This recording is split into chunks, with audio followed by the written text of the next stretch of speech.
President, and gentlemen, ladies of the House, standing here with 8 minutes in my hands and at this venerable and rather magnificent institution, I was going to assure you that I belong to the Henry VIII School of Public Speaking, that as Henry VIII said to his wives, I shall not keep you long. But now finding myself the seventh speaker out of 8 in what must already seem a rather long evening to you, I rather feel like Henry VIII's last wife. I more or less know what's expected of me, but I'm not sure how to do it any differently. Perhaps what I should do is really try and pay attention to the arguments that were advanced by the opposition today. We had, for example, Sir Richard Ottaway challenging the very idea that it could be argued that the economic situation of the colonies was actually worsened by the experience of British colonialism. Well, I stand to offer you the Indian example, Sir Richard. India's share of the world economy when Britain arrived on its shores was 23%. By the time the British left, it was down to below 4%. Why? Simply because India had been governed for the benefit of Britain. Britain's rise for 200 years was financed by its depredations in India. In fact, Britain's industrial revolution was actually premised upon the deindustrialization of India. The handloom weavers, for example, famed across the world, whose products were exported around the world, Britain came right in. There were actually these weavers making fine muslin, light as woven air, it was said. And Britain came right in, smashed their thumbs, broke their looms, imposed tariffs and duties on their cloth and products, and started, of course, taking the raw materials from India and shipping back manufactured cloth, flooding the world's markets with what became the products of the dark and satanic mills of Victorian England. That meant that the weavers in India became beggars, and India went from being a world-famous exporter of finished cloth into an importer, went from having 27% of world trade to less than 2%. Meanwhile, colonialists like Robert Clive bought their rotten boroughs in England on the proceeds of their loot in India, while taking the Hindi word loot into their dictionaries as well as their habits.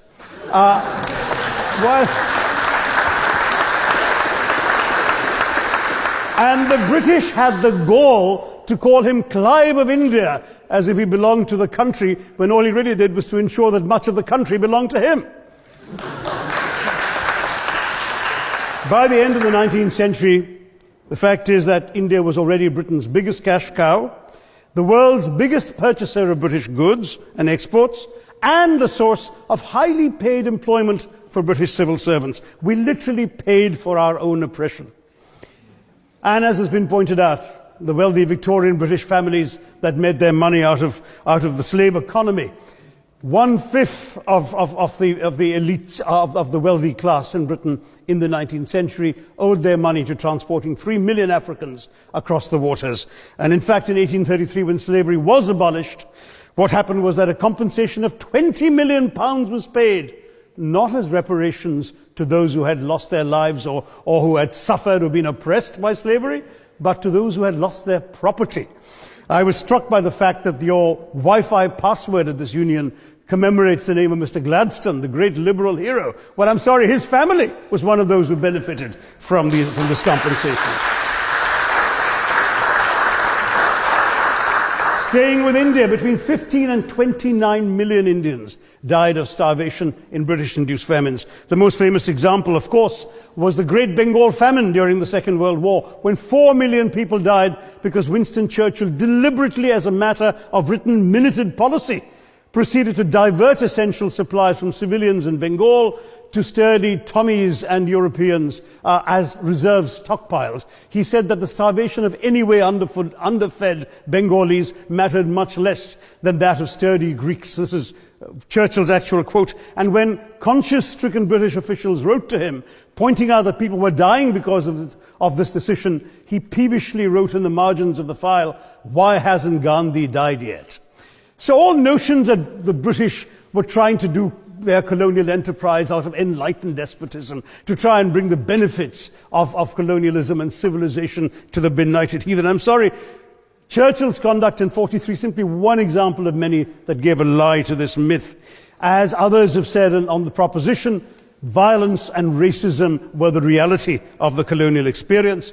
And no wonder that the sun never set on the British Empire, because even God couldn't trust the English in the dark. Let me take World War I as a very concrete example, since the first speaker, Mr. Lee, suggested these things couldn't be quantified. Well, let me quantify World War I for you. Again, I'm sorry, from an Indian perspective, others have spoken of other countries. 1/6 of all the British forces that fought in the war were Indian. 54,000 Indians actually lost their lives in that war. 65,000 were wounded. Another 4,000 remained missing or in prison. Indian taxpayers had to cough up £100 million in that time's money. India supplied 70 million rounds of ammunition, 600,000 rifles and machine guns, 42 million garments were stitched and sent out of India, and 1.3 million Indian personnel served in this war. I know all this because, of course, the commemoration of the centenary has just taken place.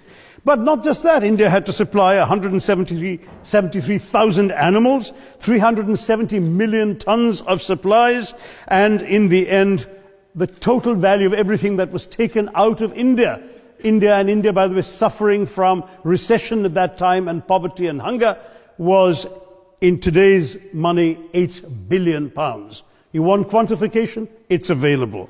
Second World War, it was even worse, 2.5 million Indians in uniform. I won't belabor the point, but of Britain's total war debt of £3 billion, in 1945 money, 1.25 billion was owed to India and never actually paid. Somebody mentioned Scotland. Well, the fact is that colonialism actually cemented your union with Scotland. You know, the Scots had actually tried to send colonies out before 1707. They'd all failed, I'm sorry to say.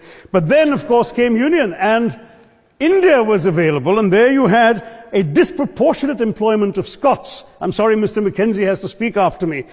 Engaged in this colonial enterprise as soldiers, as merchants, as agents, as employees, and the earnings from India is what brought prosperity to Scotland, even pulled Scotland out of poverty. Now that India is no longer there, no wonder the bonds are loosening. Now, we've heard other arguments on this side. There's been a mention of the railways. Well, let me tell you, first of all, as my colleague, the Jamaican High Commissioner, has pointed out, railways and roads were really built to serve British interests and not those of the local people. But I might add that many countries have built railways and roads without having had to be colonized in order to do so.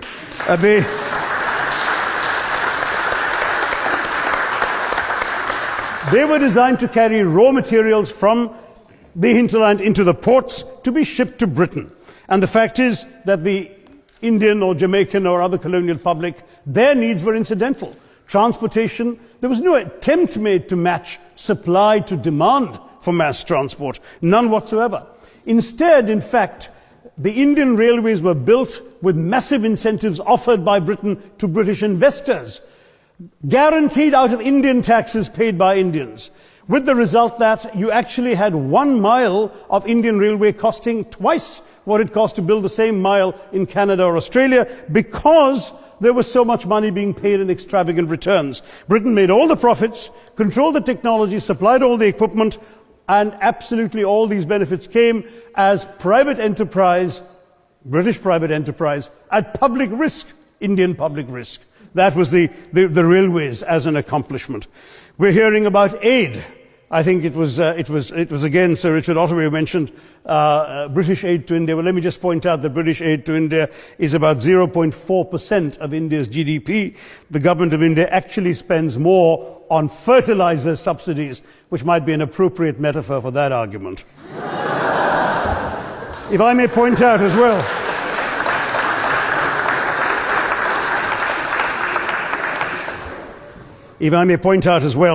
that as my fellow speakers from the proposition have pointed out, there have been incidents of racial violence, of loot, of massacres, of bloodshed, of transportation, in India's case even of one of our last Mughal emperor. Yes, maybe today's Britons are not responsible for some of these depredations, but the same speakers have pointed with pride to their foreign aid. You're not responsible for the people starving in Somalia, but you give them aid. Surely the principle of reparations for the wrongs that have been done cannot be denied. It's been pointed out, for example, the dehumanization of Africans in the Caribbean, the massive psychological damage that has been done, the undermining of social traditions, of property rights, of the authority structures of these societies, all in the interests of British colonialism. And the fact remains that many of today's problems in these countries, including the persistence, in some cases the creation of racial and ethnic and religious tensions, were the direct result of the colonial experience. So there is a moral debt that needs to be paid. Someone challenged reparations elsewhere. Well, I'm sorry, Germany doesn't just give reparations to Israel. It also gave reparations to Poland. Perhaps some of the speakers here are too young to remember the dramatic picture of Chancellor Willy Brandt on his knees in the Warsaw Ghetto in 1970. And there are other examples. There is Italy's reparations to Libya. There's Japan's to Korea. Even Britain has paid reparations to the New Zealand Maoris. So it's not as if this is something unprecedented or unheard of that's going to somehow open some sort of nasty Pandora's box. No wonder Professor Lewis reminded us that he's from Texas. There's a wonderful expression in Texas that summarizes the arguments of the opposition: all hat and no cattle. Now,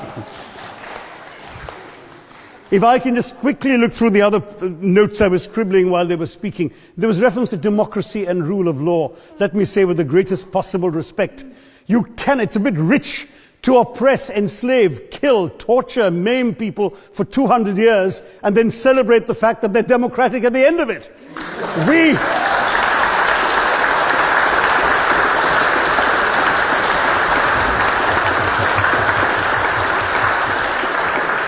We were denied democracy, sir. We had to snatch it, seize it from you. With the greatest reluctance, it was conceded in India's case after 150 years of British rule, and that too with limited franchise. Yes, indeed, ma'am. The opposition spoke quite highly of Greek and Athenian democracy on which the West should pride itself, and spoke of liberty and equality in that same name. The Athenian democracy was only functioning because of the slave society on which it was built. That's the nature of colonisation. All right, I don't think that needs contradiction, not from me at any rate. But if I may just point out, I think the argument made by a couple of the speakers, the first speaker, Mr. Lee in particular, conceded all the evil atrocities of colonialism, but essentially suggested that reparations won't really help. They won't help the right people. They'll be used as a propaganda tool. They'll embolden people like Mr. Mugabe. It's always nice how in the old days, I'm sorry to say that the people of the Caribbean used to frighten their children into behaving and sleeping by saying Sir Francis Drake would come after them. That was a legacy of that. Now it's Mugabe will be there. So this is the new sort of Sir Francis Drake of our times. The fact is very simply, sir, that we are not talking about reparations as a tool to empower anybody. They're a tool for you to atone for the wrongs that have been done. And I